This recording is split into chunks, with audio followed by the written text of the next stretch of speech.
Lights Out, the Playmakers Ball presents Shooting Lights Out is sponsored by Fanatics. Official license everything with Fanatics. Great deals, great sales on everything Fanatics. Official license everything with Sports Fan Shop. Shooting Lights Out is also sponsored by Lids. Locker Rooms by Lids. Custom hats, favorite team hats.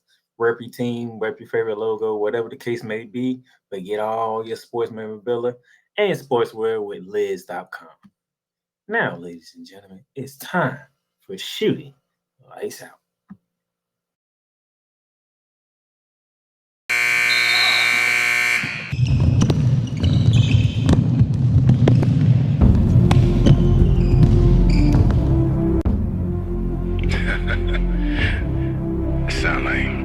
Sound like some Viking music, don't it?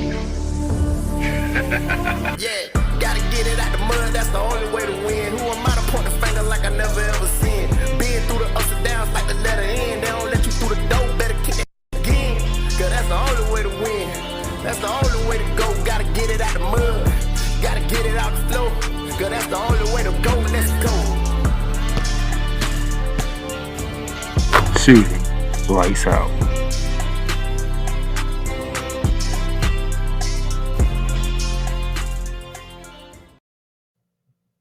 Ladies and gentlemen, how y'all doing today on this Monday, May the 8th, 2023? And as we get here to get started on Shooting Lights Out, y'all know me, the Playmaker, down there. I was out here in Jacksonville, Florida. I'm lit up and close in person on this one, but it's all good. We're going to continue our basketball playoff talk. We're going to recap the game threes that took place over the weekend and the game fours that took place on Sunday, preview the other half of the game fours, and preview our first half of the game fives. And somehow, someway, I came up with a flagrant foul. I don't know how I did it, but I did at the very, very last minute, because there's somebody in these playoffs that I need to put on fire. But since I don't have a hot seat, I'm going to give them a flagrant foul. So with that being said, I'm not going to waste your time. Let's go right into it. Got some around the hardwood to take care of first, so let's go around.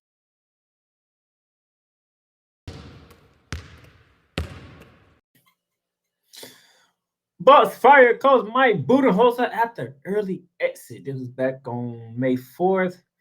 Jamal Corey of ESPN wrote this article as the Milwaukee Bucks fired Mike Budenholzer after early playoff exit. As we all know, it took 5 games to get rid of the top team in the NBA, thanks to the Miami Heat and Jimmy Buckets Butler. The GM, John Ho, said this in the statement Thursday. The decision to make this change was very difficult, but helped lead our team to 5 incredible seasons, to the Bucks' first title in 50 years, and into an era of sustained success. We are grateful for the culture of winning and leadership that Bud helped create in Milwaukee. This is an opportunity for us to refocus and re-energize our efforts as we continue to build towards our next championship season. This is crazy, to be honest. Is it surprising? No, but it's still crazy. Because if you think about it, the Lakers won the championship in the bubble. Frank Vogel was the coach. He got fired. The year after that, the Toronto Raptors won the championship when Nick Nurse was the head coach and he had Kawhi Leonard on that team. He got fired after not making the playoffs this year. And now the year after that, 2021, the Milwaukee Bucks won the championship with Mike Budenholzer as the head coach. And he got fired after they got ousted by the Miami Heat in 5. And yet, as we all know, that series turned around when Giannis got injured in the first 11 minutes of the game 1. The first 11 minutes of that series, Giannis, arguably the best player in the game, went down. And Budenholzer gets the can.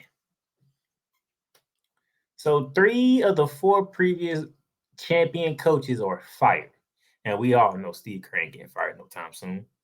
Golden State ain't that type of organization. Oh, you ain't do what you need to do, you're fired. They ain't that type of organization. They ain't gonna fire Steve Kerr or whatever happens in this playoffs.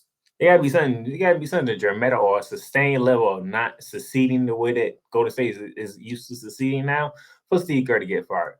But nevertheless, I got a feeling Steve Kerr going to end up retiring, or he gonna want to leave on his own before the Warrior organization fire him they damn self. Okay, let's just get that out the way. But now the Bucks must look for a new coach. Nick Nurse is a name that's been roaming around. Now that Ime Udoka is the head coach of the Houston Rockets. I don't know. I haven't really heard nobody else's name roaming around but Nick Nurse. But we shall see what the Bucks would do and how the coach will come in and change how this organization plays. Because they did not play well against Miami. Let's call it what it is.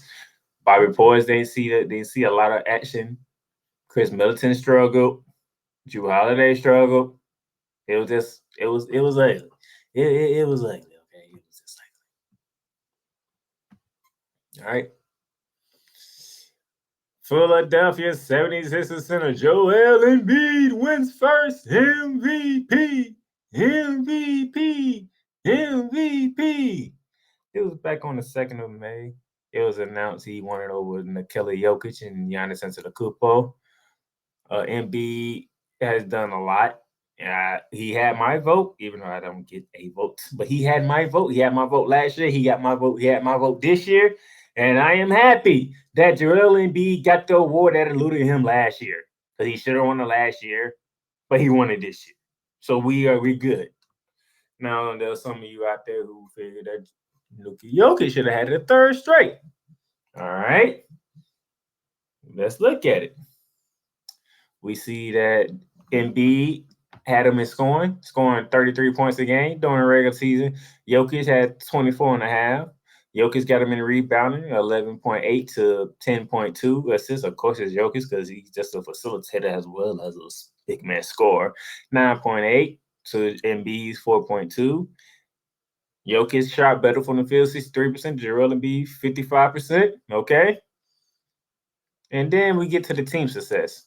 Yeah, the Nuggets was number 1 in the West with a 53-29 record. Philly was 3rd, but Philly won more games than Denver. It's not Philadelphia's fault they got to contend with Boston and Milwaukee. And by the way, Embiid beat all 3 of them teams. He beat Giannis and the Bucks. He beat Boston Celtics, and he beat Nikola Jokic and the Denver Nuggets the one time that they played. So you had that on top of it. He was 3-0 against that. Well, probably more because they played Boston and Milwaukee multiple times. But it was at least 3 wins against those 3. Okay? So, yes. Now, you want to make a case when Nikola Jokic is winning his 3rd straight? I would not argue. I would not disagree. I would not, say you flat out wrong because that would be idiotic of me. Jokic deserved it. Embiid deserved it.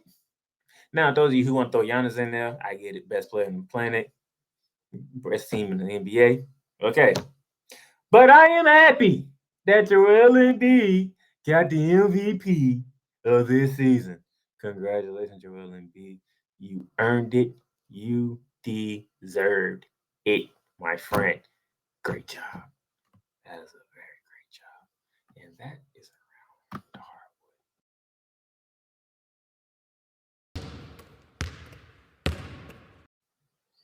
When we come back, you know what we're talking. NBA playoffs.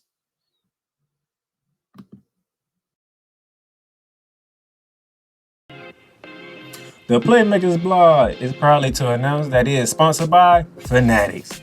Fanatics, where you can get all your official licensed sports gear, memorabilia, whether it's for the National Football League, the National Basketball Association, Major League Baseball, National Hockey League, or even International Soccer League, or even college sports. So rep your team, rep the hardware, get comfortable, because Fanatics is the way to go, where sports fans shop and official license everything. All right, welcome back to Shooting Lights Out, and yep, it's time to get into it. We are in the Elite 8 of the NBA, as you see the 8 key players on each team that's remaining in the playoffs. Anthony Davis in the Los Angeles Lakers, Steph Curry in the Golden State Warriors, Devin Booker in the Phoenix Suns, Nikola Jokic in the Denver Nuggets, Jimmy Butler in the Miami Heat, Jalen Brunson in the New York Knicks, Joel Embiid and the Philadelphia 76ers and Jason Tatum and the Boston Celtics. Now, you see here, we have the fact that the Nuggets and Suns are 4 games in. The 76ers and Celtics are 4 games in. So let's recap game 3 of the Heat and Sun and Heat and Knicks, right quick. As you can see here, it is your Elite 8. I said Nuggets Suns already through 4. 76ers and Celtics through 4. Game 4, the Lakers Warriors is coming up tonight, along with the Miami Heat and New York Knicks game 4. Let's go to game 3, though, of those series. Starting with the New York Knicks and South Beach taking on the Miami Heat. Jimmy Butler returned, and he let y'all know he was back. Just this real quick. He let y'all know he was back because 28 points in his return, 9 for 21. Not very good shooting. Down with 17 and 12. You got 19 from Matt Strus. Jalen Brunson 20 on 7 for 20. Not good. That's terrible when you score the same amount of points as the shots that you took. Not the shots that you make, the shots that you took, which is ridiculous. Josh Hart, 15 points, 12 boards. RJ Barrett came back down to earth with 14 points. But Julius Randle, 10 points in 38 minutes. 10 points in 38. You got 14 rebounds. I give you that. 14 rebounds. I would give you the 14 rebounds, but only 10 points. 4 for 15 from the field, 0 for 5 from 3. Really, Julius Randle? Are you serious? And as you can see here, Miami, he scored 29 points in the first, second, and third quarter. Outscored the Knicks by 8 in the first. Outscored them by 6 in the second. Had a 14-point lead at halftime. Outscored them by 3 in the third. Had a 17-point lead going into the fourth quarter. And outscored them by 2 in the final quarter, which is the reason why they won by 19. Where's the defense of the New York Knicks? You know that same defense that everybody raving about when you played against the Cleveland Cavaliers and Donovan Mitchell and them? Where was that defense at? Huh? Because you're down 2-1 all of a sudden. You're finally down in a series. How does that feel? Oh, yeah, you was down early because Miami took game 1 in New York in the Madison Square Garden. But you bounced back. What you going to do tonight? Get to that later. More on game 3. Look at the shooting percentage. Miami shot less than 39% from the field. New York shot 34% from the field. Miami shot 22% from 3. New York shot 20% from 3. Trade those. Plus 12 for the Heat, minus 12 for the Knicks.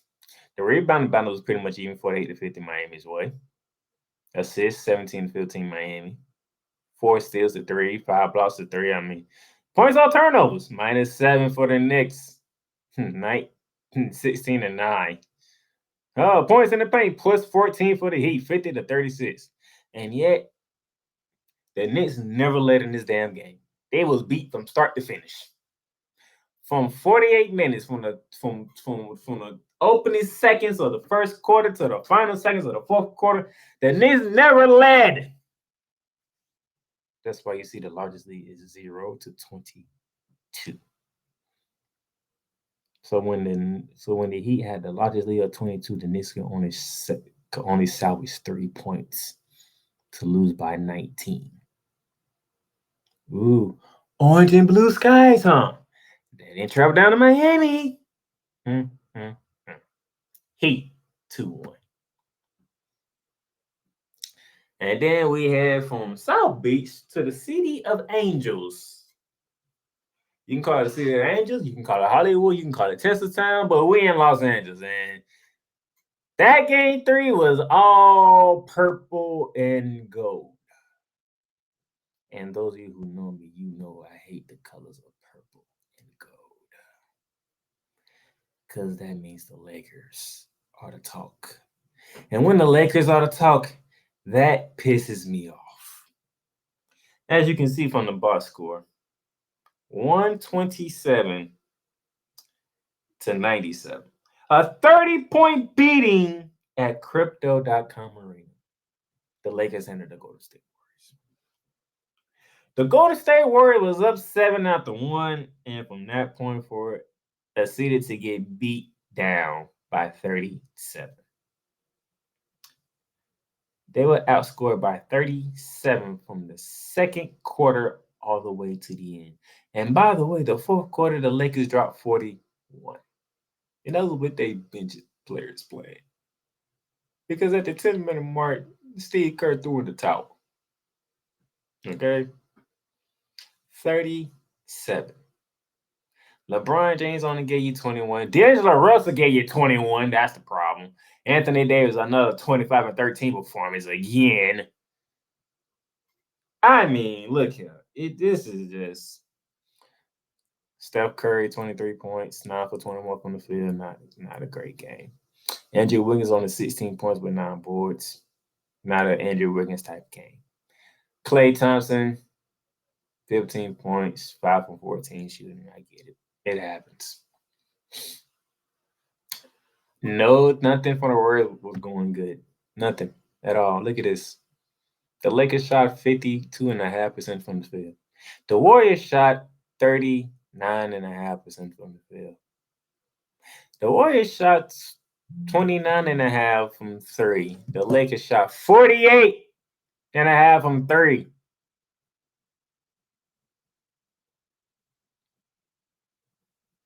The Lakers were plus 13 in points off turnovers at 27-14. It was just a terrible effort for the Golden State Warriors. The Lakers are able to get 10 steals.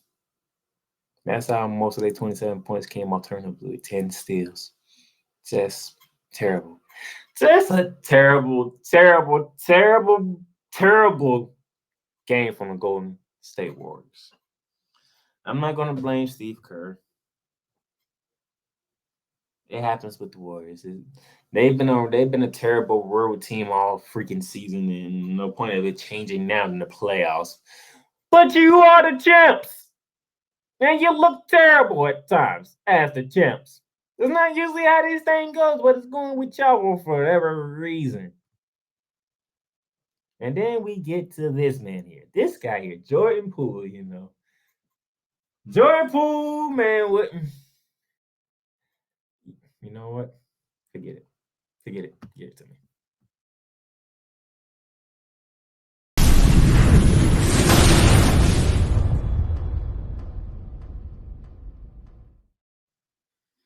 I told you I had a flagrant foul, and it's on Jordan freaking Poole. Why is there Jordan freaking Poole? What was this last year? You remember this last year? Do y'all remember this last year?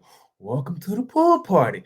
Thanks to NBC Sports for this illustration here, right here. NBC Sports with this illustration right here. This was last year, last year when Steph Curry had to miss some games due to injury, and Jordan Poole stepped up against the Denver Nuggets in the first round. I forgot who they played in the second round, but he was there too.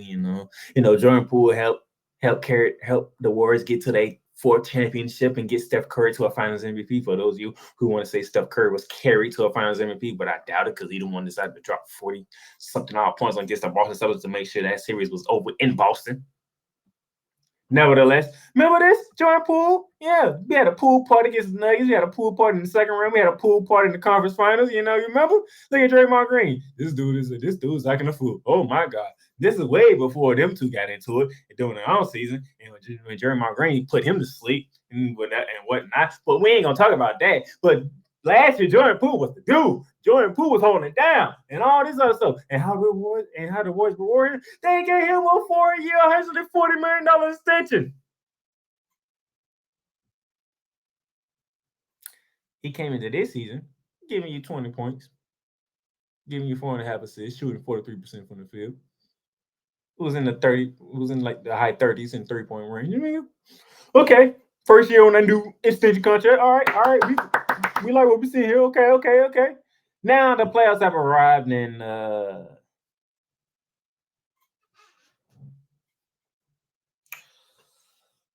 11.6 points per game. 35 0.5 field goal percentage. 1.5 3-points made. 28.8 3-point field goal percentage. That is this year's stats for the playoffs of Jordan Poole through 10 games. And as you can see, all of last year, he had 17 points a game, shooting over 50% from the field, making 2.3 threes a game, shooting 39% from the three-point range. That was Jordan Poole last year. This year, you signed a 4-year, $140 million extension. And this was in the red box, ladies and gentlemen, is what we're getting from Jordan Poole in the playoffs.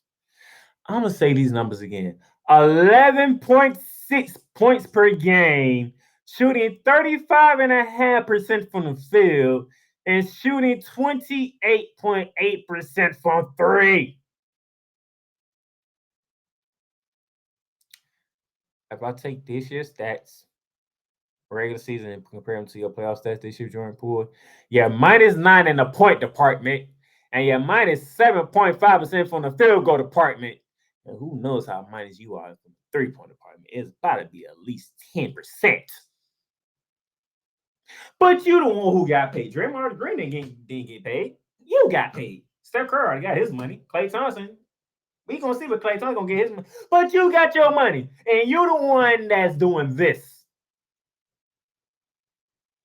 What the hell's going on here?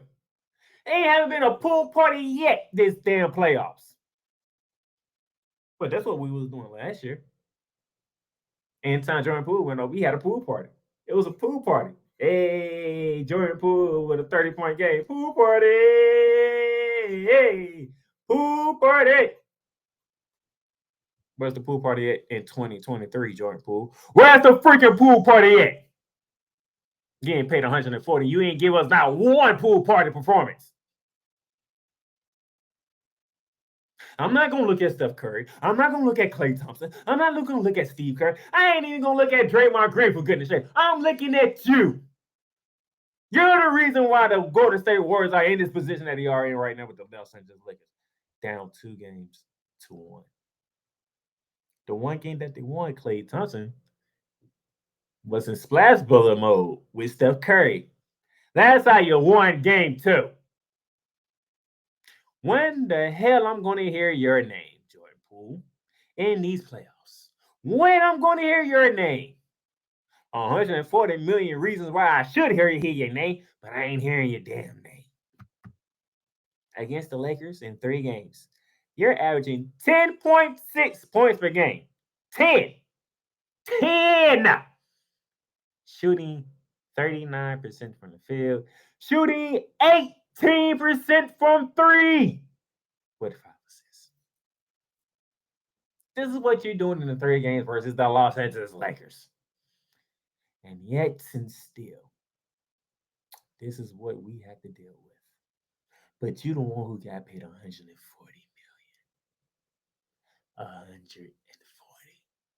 million. Jordan Poole, get your ass together and start playing freaking basketball.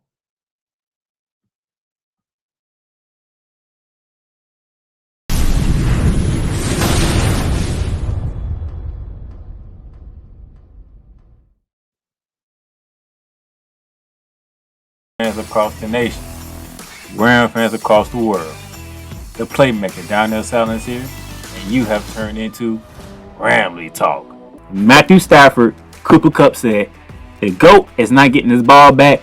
We are ending this right here, right now. And Matthew Stafford did it. Somebody explain to me, why does this keep happening with the San Francisco 49ers? You can't stop Deebo Samuel for whatever reason. You make Jimmy G look like a damn good quarterback. And then the offensive line and defensive line getting their ass whooped by the other ones. Somebody explain this to me. Please. Baker Mayfield was just a walk-through practice into his tenure with the Rams, and he's out there throwing game-winning touchdowns. Just like in the San Francisco game, Aaron Donald gets to Joe Burrow. Burrow tries to get rid of it. It falls wide and short of some IJP run. Turnover on down. Subscribe to the podcast on your favorite platform, whether it be Apple Podcasts, Google Podcasts, Spotify, Stitcher, iHeartRadio, Amazon Music, and whatever else that you listen to Ramble Talk on. Welcome, ladies and gentlemen, to another edition of Cowboys Talk. The Dallas Cowboys got exactly what they deserved. Let me say that one more time, because you know it's true. The Dallas Cowboys got exactly what they deserved. Dak Prescott is overrated and he shouldn't be paid, okay? And the same thing with Pollard. I mean, Pollard breaking the tackles at that 57-yard touchdown run. I mean, we needed that big time. 33 points in the fourth quarter. Let me say that again. 33 points in the fourth quarter. And that's off of 4 turnovers committed by the Colts. See, at one point, and the fact that at the end of the third quarter, it was 21-19, and the final score was 54-19. Now that, ladies and gentlemen, that is completely unexpected. Cowboys Talk is available on all streaming platforms, including Spotify, Apple Podcasts, Google Podcasts, Amazon Music, and YouTube. All right, ladies and gentlemen, welcome back to Shooting the Lights Out. Sorry, I had to do that because that bothers me. On multiple fronts, as you can tell, one, I'm a Laker head. I can't stand Lakers. I want the Lakers to suffer every chance they get. But when you get paid the way Jordan Poole got played, and you don't show up for the playoffs, I need to call you out.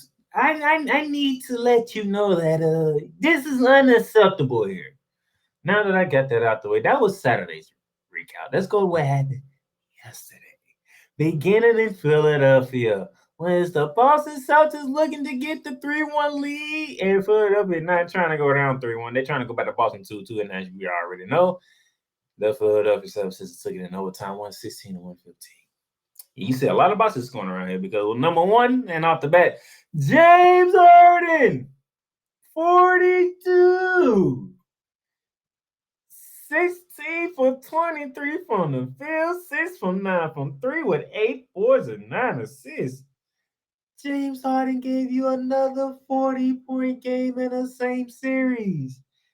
All right, James. This is what I want to see here. I like it. You know, you hit 16 shots on 23 attempts. You shot 69.5% from the field. That's just crazy. That is crazy to think about. I mean, you did your thing. Joel Embiid, 34-13 for the MVP. Not too shabby whatsoever. But that's why I gave the Philadelphia 76ers the credit first. Because my takeaway is not the fact that James Harden did go for 42, but I do enjoy the fact that he did it. Game 1, he went for 45, and the Sixers got a win. He went for 42 yesterday, and the Sixers got a win. He was aggressive yesterday. He was on this game. He was in his bag. Round of applause for James Harden because he put up another great performance. Another solid performance, James Harden. That's what we've been waiting for. That's what we've been wanting to see for a very long time. Consistency with it, okay? This is what we ask. We asking for consistency, okay? My issue is the goddamn Boston Celtics. Jason Tatum had 2 points at halftime. He finished with 24. 9 for 20 from the field. You started 0 from 8 to begin the goddamn game before you went 1 for 9 and hit that only jump shot that you hit before the goddamn half. Now, you gave me 18 rebounds and you gave me 6 assists. So you'll find another way to get involved in the game. So I'll give you that. Jaylen Brown, 23 points. 10 for 16 from the field, 3 from 8 from 3. Now, those of you who have not been paying attention to the Boston Celtics will look at that stat line and be like, hey, man, Jaylen Brown played good. You know, did this thing. Jason telling me we need more than from 9 for 20, which is true, because they're telling you need to stop being a doll right now. You supposed to be the next Kobe, but somehow the next Kobe is out there in Phoenix, which I'll get to him after I get dealt with y'all. But you supposed to be the next Kobe. You do tributes and all that stuff to Kobe, which is good, nice and all, and but you ain't looking like Kobe. It's the guy over in Phoenix. The two stars of this team are Jaylen Brown and Jason Tatum. I have a problem with both of you. First, let me start with Jaylen Brown. Why is Marcus Smart shooting damn near the same amount of shots that you are? Why is Marcus Smart taking 15 shots and you taking 16? Okay? That's question one. Why is Marcus Smart taking 15 shots to your 16? That's one. Question two. Why does Marcus Smart then have the same amount of points as you do, Jaylen Brown? Because let me say this here on this show right here, right now. And there's gonna be a lot of people. There's gonna be some Celtics fans looking at me crazy. There's gonna be some people that think they know basketball. They're gonna look at me crazy. Jason Tatum might be the face of the Celtics, but he ain't the best player on the Celtics. That happened to be Jaylen Brown, okay? Because when Jaylen Brown is popping, the Celtics are popping. Jaylen Brown only took 3 shots in the fourth quarter in overtime.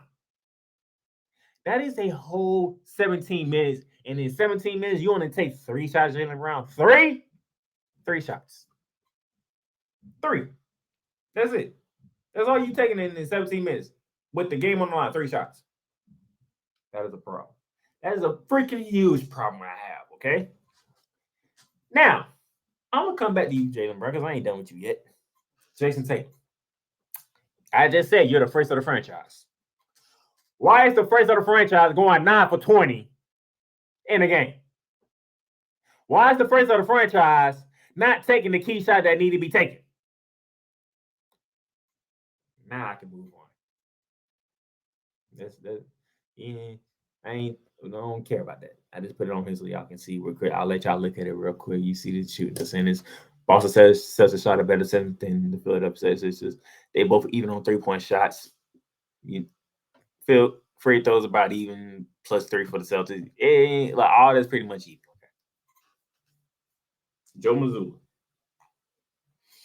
I gotta get to you because before I get back to your 2 stars, let me get to you real quick. In the fourth quarter, you had 2 timeouts. You didn't call down 1 timeout. Game goes in overtime. I'm gonna get back to how that regulation ended because I have a problem with that. Joe Mazzulla. In overtime, Philadelphia goes up 3 and he goes up 1. You have 2 timeouts. You still didn't use none of them. And yet, I still don't like how the final play went. So, and I'm gonna say this again. I said this last week on the show. I said it on Snowman in the morning. I'm gonna say it again. The Boston Celtics hired within the organization, meaning everybody that was on Ime's staff is still there. Joe Mazzulla, you was on the staff of Ime Udoka. So where's the freaking defense of the Boston Celtics? You had to take a timeout to somehow remind them, hey, we can play defense. And that's when Al Horford decided to lock up Joel Embiid, the MVP. That's when Jaylen Brown, Jason Tatum, Marcus Smart decided to ramp it up intensely on defense. Why it took so freaking damn long to do so?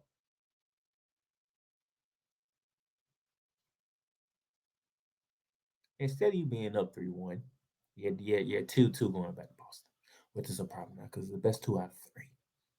And if James Harden can go for 40 again, you might lose that one. Just saying. Now that I got the coach out the way. Yeah.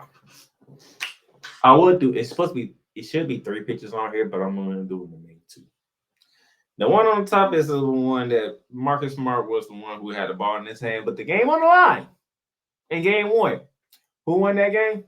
Oh, that's right, the Philadelphia Sixers, because that guy right there who's hitting him in the head right now, James Harden, he went for 45 in that game. Oh, and by the way, the MVP, which is Joel Embiid, was not playing in that game.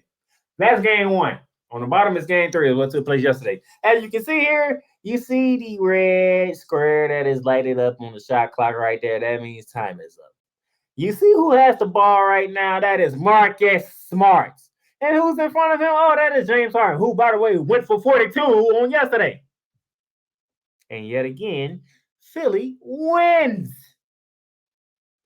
And I did say 3, right? Because in regulation, guess who had the ball in regulation to try to win the game? Marcus Smart! You are 0 for 3 with the game on the line against the Philadelphia 76ers, and yet we still putting the ball in Marcus Smart's hand. Jason Tatum ain't taking a shot. Jaylen Brown ain't taking a shot. What the are we doing, Boston? What the are we doing? Jaylen Brown, Jason Tatum ain't having the ball in the hand with the game on the line. What are we doing here? Now, I know some of you out there be like, hey, but he made the shot. It was a correct play. It's the correct basketball play and all this stuff. Ain't that the same thing that we was killing LeBron down in Miami because he was making the correct basketball play, but he wouldn't take the game-winning shot? We're going to do the same thing with Jason Tatum and Jaylen Brown. If you're going to do it to one play, we're going to do it all. If you're going to call LeBron James the greatest and the second greatest or the superstar and be calling Jason Tatum and Jaylen Brown superstar caliber players, damn it, they're going to get the same damn treatment. Game 1 on the line, how in the hell the ball's in Marcus Smart's hand? Game 4 on the line, why the hell is Marcus Smart taking the last shot in regulation and in overtime? When you have 2 superstars on the same damn team. By the way, like I said earlier, Jaylen Brown, you took 3 shots in 17 minutes, which is the 4th quarter and over. You took a total of 3 damn shots. That don't cut it. Jason Tatum, you had the ball. You had the mismatch. Listen to Brian Windhorst this morning on Get Up in First Take. They got the matchup they wanted. Tyrese Maxey on Jason Tatum. And what does Jason Tatum do? He drives to the hole and passes out because Joel Embiid is coming.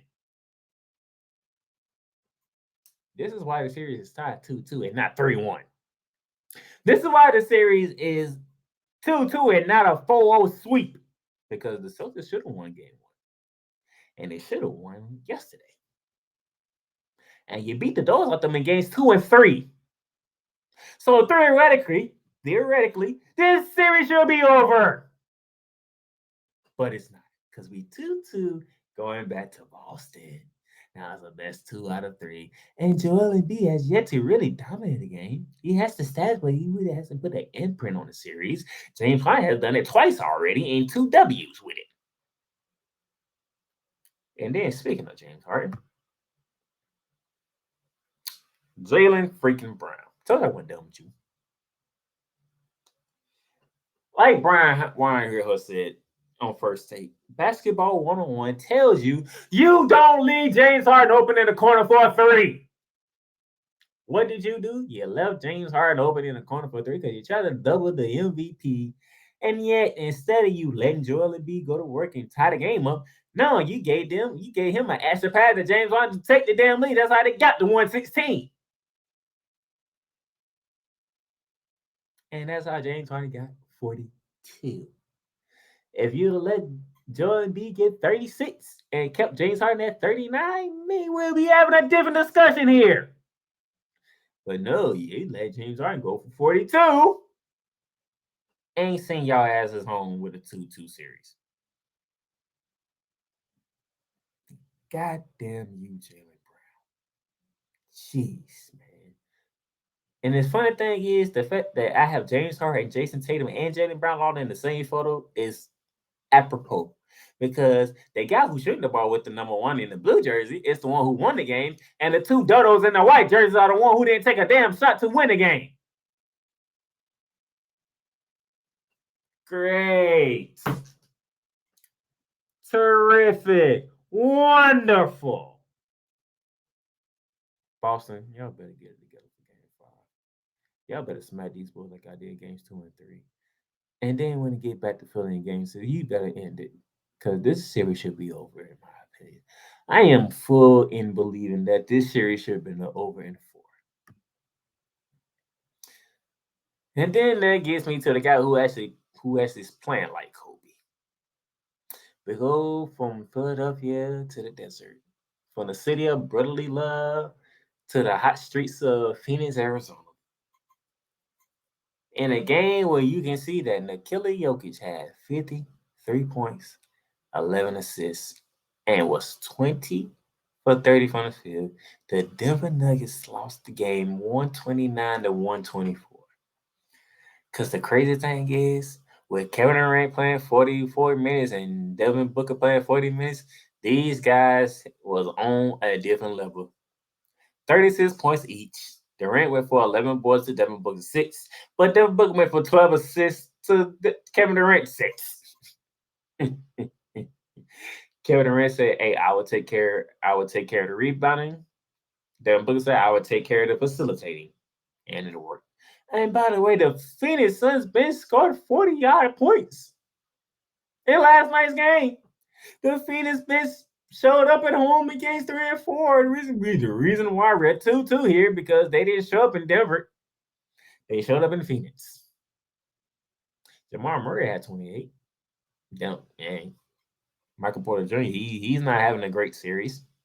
11 and 10. I appreciate the 10 rebounds, but Michael, I need 18.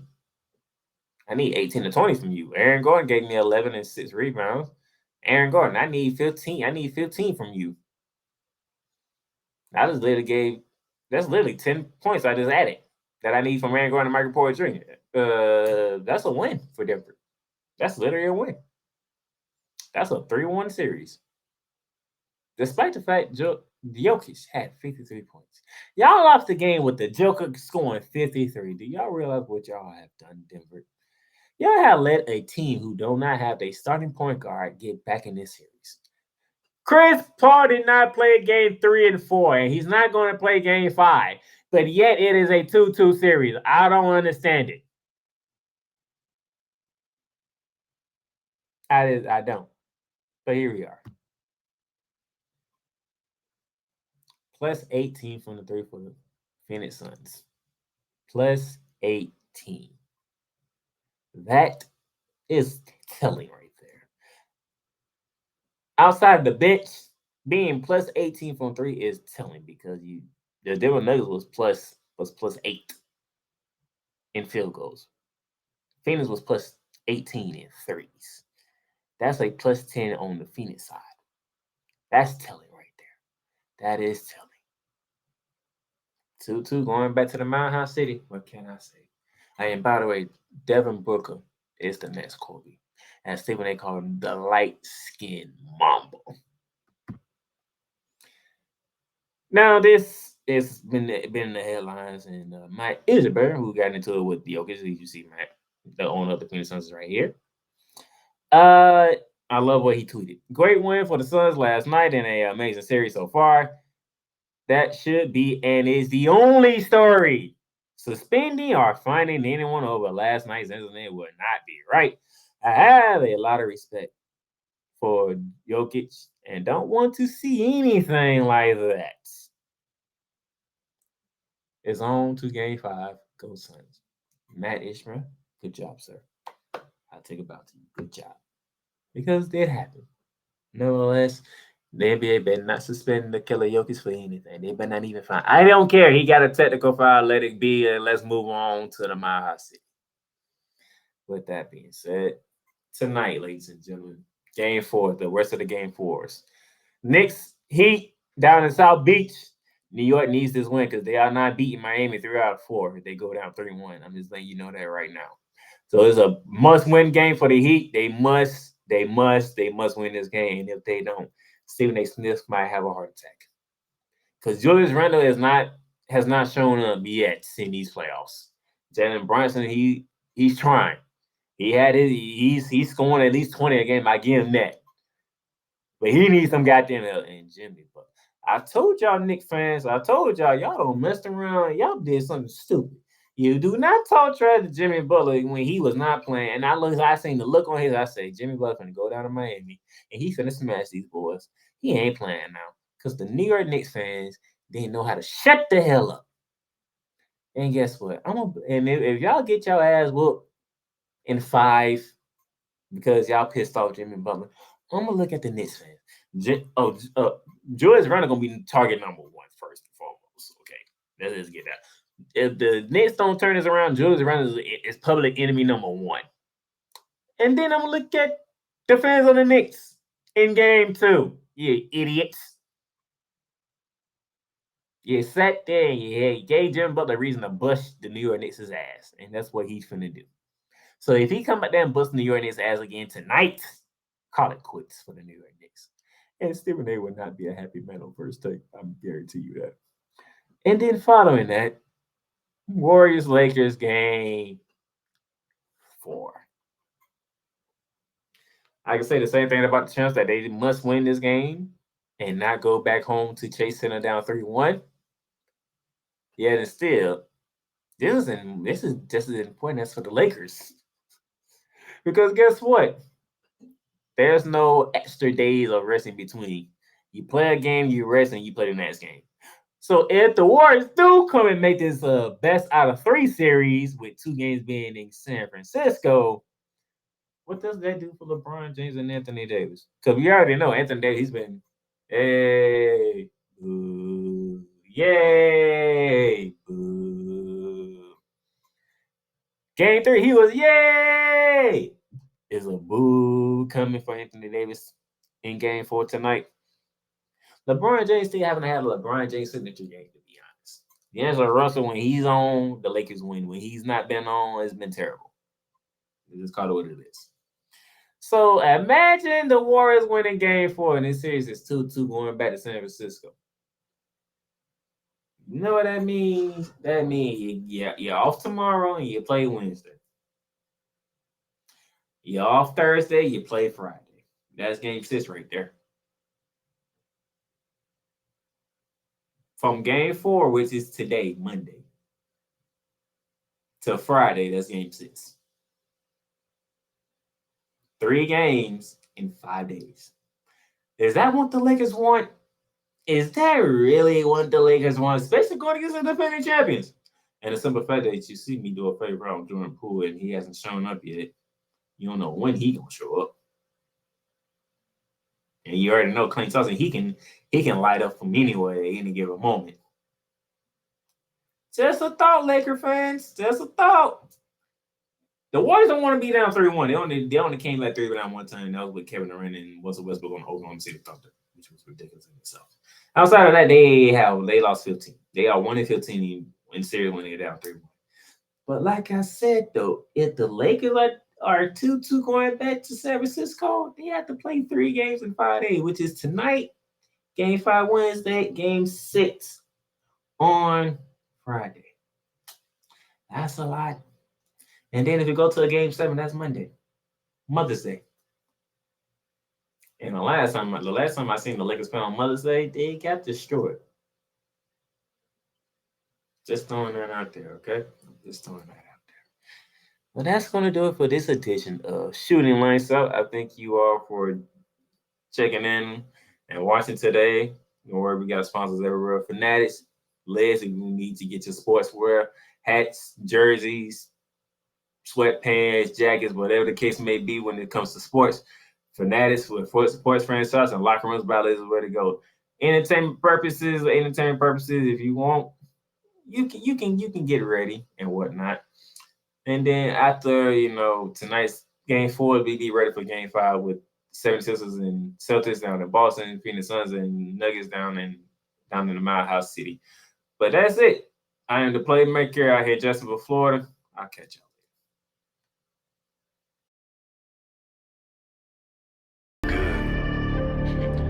Done great, but you can't stop here. You can't stop now. You gotta keep going. Through all your trials and your tribulations, you gotta keep pushing. Now, finish your canvas. Yeah, gotta get it out the mud, that's the only way to win. Who am I to point the finger like I never ever seen? Been through the ups and downs like the letter N. They don't let you through the door, better kick that again. Cause that's the only way to win. That's the only way to go. Gotta get it out the mud. Gotta get it out the floor. Cause that's the only way to go. Let's go. Thank you for tuning in to today's episode. If you want to follow the podcast, you can follow it on all streaming platforms, including Apple Podcasts, Google Podcasts, Spotify, Stitcher, and a whole lot more. This has been Shooting Lights Out. Masterpiece.